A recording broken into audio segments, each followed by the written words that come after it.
October 14, Saturday. Hearing the word and bearing fruit.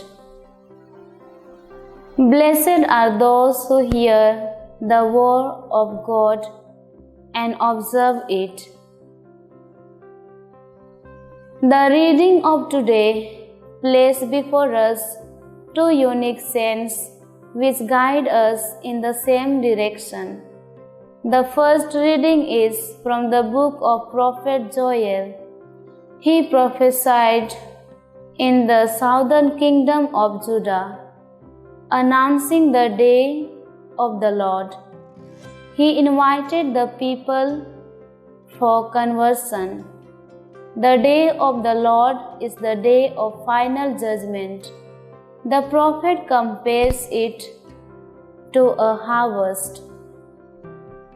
Two places are getting ready for the day of judgment. The first is a deep valley where the people are anxious since they did not follow the commandments of the Lord. The second is a high mountain filled with prosperity where the mountains shall drip new wine and the hills shall flow with milk. This is prepared for the people who follow the commandments of the Lord. In the second reading, a woman exclaims that the mother of Jesus is truly blessed. Jesus tells the one who acts according to the word of God is even more blessed.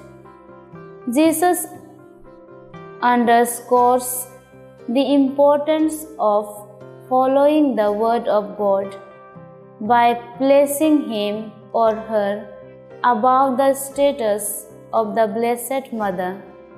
Adhering to the word of God, one lives a contented life here on earth and enjoys eternal happiness.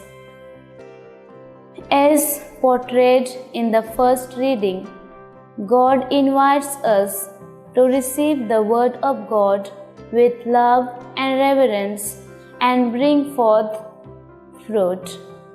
Pray and practice. Lord, grant us the grace to have a receptive heart so that we may hear the word of God and bring it to fruition in our lives.